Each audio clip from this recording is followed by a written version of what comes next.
Hi friends. आज हम start करते हैं NISM series 6 depository operations FAQs for chapter number 5 that is dematerialisation. तो इसमें हम सारे कॉन्सेप्ट्स रिलेटेड टू डीमेटलाइजेशन, कौन कौन से फ्रीक्वेंटली आस्क्ड क्वेश्चंस हो सकते हैं, कौन से इंपॉर्टेंट पॉइंट्स हैं, उनके बारे में स्टडी करेंगे। फर्स्ट वन है हमारे पास, is dematerialisation of securities compulsory? तो according to depository act 1996, an investor has the option to hold the securities either in physical or electronic form। तो ये इन्वेस्टर के ऊपर डिपेंड करता है कि वो अपने सिक्योरिटीज को, शेयर्स, डिवेंचर को फिजिकल फॉर्मेट में रखना चाहता है या इलेक्ट्रॉनिक फॉर्मेट में रखना चाहता है। Part of holding can be in physical form and part can be demat. तो ये इन्वेस्टर की विश है, वो चाहे तो अपनी विश के ऊपर पार्ट होल्डिंग फिजिकल फॉर्म में रख सकता है, पार्ट होल्डिंग डीमेट में रख सकता है, या पूरा 100% फिजिकल फॉर्म में रख सकता है या 100% डीमेट फॉर्म में रख सकता है। However, SEBI has notified that settlement of market trades in listed securities should take place only in demat mode। But SEBI ने क्या कर दिया कि जो भी लिस्टेड कंपनीज हैं, उनकी जो सिक्योरिटीज की सेटलमेंट्स हैं, उनकी बाय और सेल है, उनका जो भी ट्रेड सेटलमेंट होगा वो सिर्फ डीमैट मोड में ही हो सकता है, वो फिजिकल मोड में नहीं हो सकता। इसका मतलब हुआ कि अगर हमें कोई एज एन इन्वेस्टर, अभी हमें कोई ट्रेड करना है, हमें कोई शेयर्स बाय और सेल करने हैं, तो वो हम फिजिकल सर्टिफिकेट के थ्रू नहीं कर सकते। हमें अपने शेयर्स को डीमेटेड फॉर्म में, इलेक्ट्रॉनिक फॉर्म में कन्वर्ट करना पड़ेगा। अपने डीमेट अकाउंट में आ जाने के बाद ही हम उनको बाय सेल कर सकते हैं और फिर मार्केट में वो ट्रेड हो सकते हैं और सेटलमेंट हो सकती है उनकी।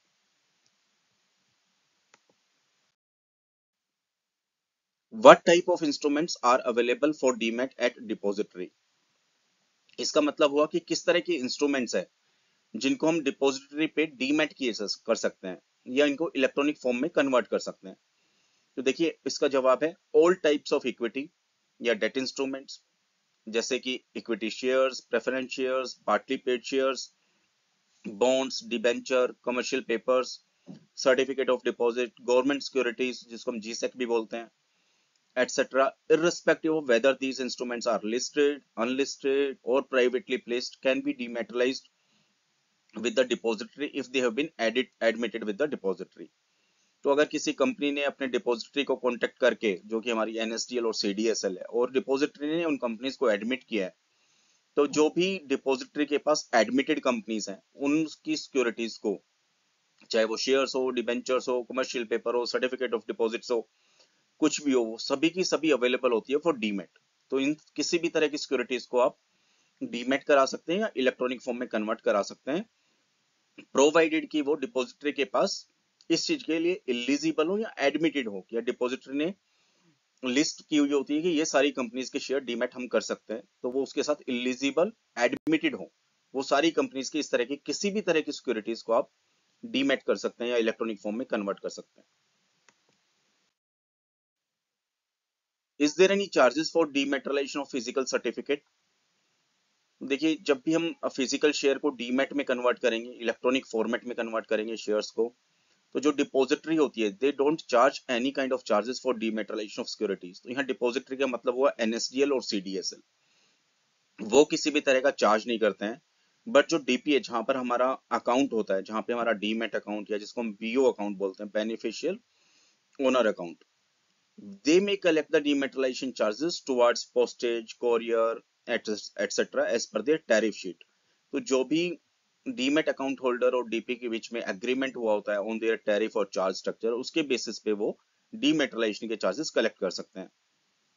होता है क्या, जब आप फिजिकल शेयर को डीमेट में कन्वर्ट करते हैं, तो आपका DP उन सारे शेयर्स को RNTA एजेंट्स और रजिस्ट्रार वगैरह के पास भेजना होता है, तो उसके साथ कोरियर चार्जेस होते हैं, पोस्टेज होती है, तो इस तरह के वो चार्जेस रिकवर करने के लिए वो आपको चार्ज कर सकता है। तो जहां आपका अकाउंट है वो डिपॉजिटरी पार्टिसिपेंट, वो तो आपको चार्ज करेगा, बट डिपॉजिटरी NSDL और CDSL वो किसी तरह के भी चार्जेस कलेक्ट नहीं करती है। How can one convert physical holding into electronic holding? It means how can one dematerialise securities. तो किसी के पास फिजिकल शेयर्स हैं, तो वो उसको डीमेट या इलेक्ट्रॉनिक फॉर्मेट में कैसे कन्वर्ट कर सकते हैं। In order to dematerialise physical certificate, किसी के पास भी फिजिकल सर्टिफिकेट में सिक्योरिटीज हैं, अगर उसको अब डीमेट करना है, तो उसके साथ एक डीआरएफ फॉर्म उसको अटैच करना होगा, उसको रिक्वेस्ट को भरना होगा, that is DRF is demat request form, जो कि डीपी के पास से मिलेगा, और फिजिकल सर्टिफिकेट के साथ वो फॉर्म सबमिट करना पड़ेगा with a DP and separate DRF to be filled for each ISIN. तो ये आईएसआईएन जितनी भी कंपनीज है जिनके शेयर्स इलिजिबल हैं डीमेट के लिए, वो सारी कंपनीज को आईएसआईएन जनरेट होता है, तो जितने भी आईएसआईएन होंगे उनके सेपरेट डीआरएफ फॉर्म अटैच किए जाएंगे फॉर डीमेटिंग ऑफ सिक्योरिटीज। तो अगर फिजिकल शेयर को आपको कन्वर्ट करना है डीमेट के अंदर और इलेक्ट्रॉनिक फॉर्मेट में, तो जितने भी आपके पास कंपनीज के आईएसआईएन के सर्टिफिकेट्स होंगे उतने ही आपको डीआरएफ फॉर्म भरने होंगे। प्रोसेस क्या रहेगा? सबसे पहले surrender certificate for dematerialisation to your DP. आप अपना जो सर्टिफिकेट है फिजिकल सिक्योरिटीज के, वो आप सरेंडर करेंगे आप अपने डीपी को। DP intimates to depository regarding request through the system, तो अपने सिस्टम में डीपी रिक्वेस्ट डालेगा जिससे इंटीमेशन जाएगा डिपॉजिटरी को, एनएसडीएल और सीडीएसएल को, जो भी रेस्पेक्टिव डिपॉजिटरी होगी। फिर डीपी क्या करेगा? DP submits a certificate to the registrar of issuer of the company. तो जो उस कंपनी का रजिस्ट्रार होगा, डीपी वो सारे सर्टिफिकेट वहां रजिस्ट्रार के पास भेज देगा to convert physical shares into demat form. अब रजिस्ट्रार क्या करेगा? Registrar confirm the dematerialisation request from the depository.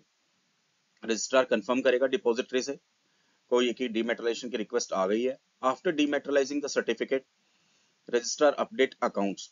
जब उस सर्टिफिकेट्स को वो डीमेटलाइज करेगा, रजिस्ट्रार उस अपने अकाउंट्स को अपडेट करेगा और डिपॉजिटरी को इन्फॉर्म कर देगा कि these certificates has been dematerialised regarding the completion of dematerialisation. फिर उसके बाद डिपॉजिटरी जैसे ही उसके पास रजिस्ट्रार से कंफर्मेशन जाएगा, वैसे ही डिपॉजिटरी अपने रिकॉर्ड्स को अपडेट कर देगा और अपने डीपी को इन्फॉर्म कर देगा कि ये इतने शेयर्स हैं डीमेट होके डिपॉजिटरी के पास आ गए हैं।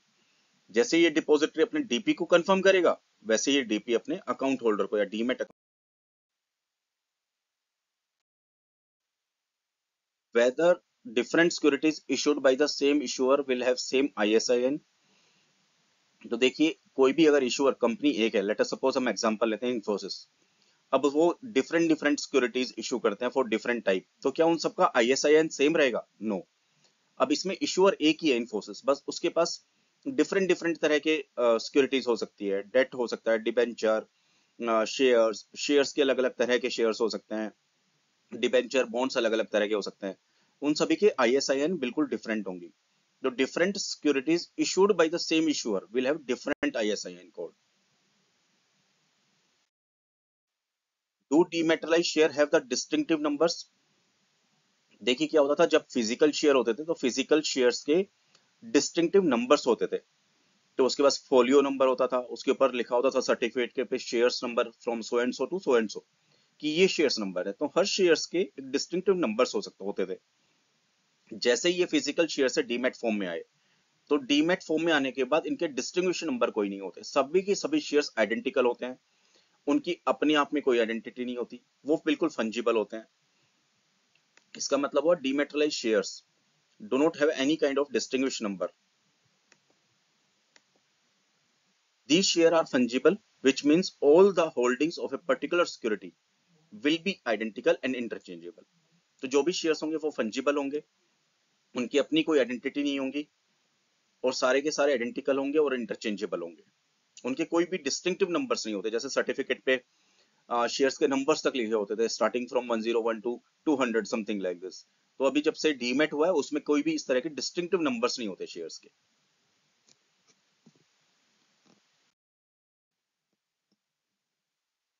Can electronic holdings be converted back into physical certificate? इसका मतलब है कि किसी के पास अगर कोई शेयर्स डीमेट फॉर्म में, इलेक्ट्रॉनिक फॉर्मेट में, क्या वो दोबारा फिजिकल सर्टिफिकेट में कन्वर्ट हो सकते हैं? इसका आंसर है yes. This process of converting electronic shares back into physical share is called rematerialisation. Demat में क्या करते थे, जो हमारे पास फिजिकल शेयर थे उसको इलेक्ट्रॉनिक फॉर्म में कन्वर्ट करते थे। अब यहाँ पे उसका रिवर्स है कि अगर किसी को इलेक्ट्रॉनिक फॉर्म में शेयर्स हैं, अगर उसको फिजिकल में कन्वर्ट करना है, तो इस प्रोसेस को रीमेटलाइजेशन कहते हैं। If one wishes to get back his securities in physical form, तो अगर किसी की किसी भी रीजन से ऐसी इंटेंशन है कि मुझे अपनी इलेक्ट्रॉनिक फॉर्म में जो सिक्योरिटीज है मुझे उसको फिजिकल फॉर्म में लेना है, तो उसको एक आरआरएफ फॉर्म भरना पड़ेगा, रीमेट रिक्वेस्ट फॉर्म। जैसे फिजिकल से जब हम उसको इलेक्ट्रॉनिक कन्वर्ट करते थे तो डीआरएफ भरते थे, डीमेटलाइजेशन रिक्वेस्ट फॉर्म। अभी हम उसका रिवर्स कर रहे हैं, इलेक्ट्रॉनिक फॉर्म से फिजिकल फॉर्म में कन्वर्ट कर रहे हैं। तो इसमें हम इसको रिक्वेस्ट फॉर्म भरेंगे, that is called remat request form.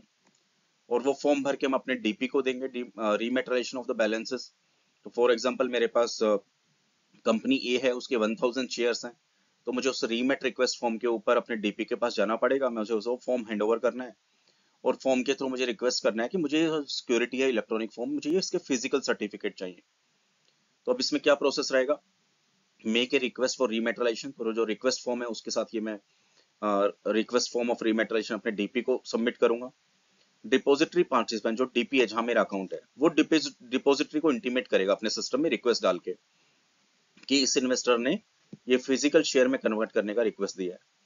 Depository confirms rematerialisation equal to registrar. तो अब डिपॉजिटरी क्या करेगा, उस रजिस्ट्रार को, जो रजिस्ट्रार उस कंपनी के शेयर हैंडल करता है, इशू करता है, उसको रिक्वेस्ट भेज देगा रीमेटराइजेशन का। रजिस्ट्रार करेगा, अपने अकाउंट्स को अपडेट करेगा और सर्टिफिकेट को प्रिंट कर देगा, सारे रिकॉर्ड्स अपडेट कर देगा। और जो रजिस्ट्रार है वो डिपॉजिटरी को इन्फॉर्म कर देगा। डिपॉजिटरी अपडेट्स अकाउंट, फिर डिपॉजिटरी अकाउंट्स को अपडेट कर देगा, वहां पे उसके पास इलेक्ट्रॉनिक जो शेयर्स होंगे उसको वो जीरो कर देगा या उस अमाउंट से माइनस कर देगा जितने उसने डीमेट से फिजिकल शेयर में कन्वर्ट किए हैं। और फिर जो भी डिटेल्स होगी वो अपने डीपी को दे देगा जहां पे उसका अकाउंट है। और जब वो डीपी के पास इंफॉर्मेशन जाएगी, इधर से रजिस्ट्रार क्या करेगा, अपने इन्वेस्टर्स को जो उसने फिजिकल सर्टिफिकेट है वो उनको डिस्पैच कर देगा। तो ये रीमेट का प्रोसेस हो गया कि किस तरह से इलेक्ट्रॉनिक फॉर्मेट में, जो डीमेट फॉर्म में जो शेयर्स होते हैं उसको कैसे आप फिजिकल शेयर में कन्वर्ट करें, इस तरह का ये प्रोसेस होता है। तो आज की इस वीडियो में यहीं तक। Thank you very much. और अगर आपको ये वीडियो पसंद आई हो तो प्लीज सब्सक्राइब करना, लाइक करना मत भूलिएगा। Thank you very much and have a nice day.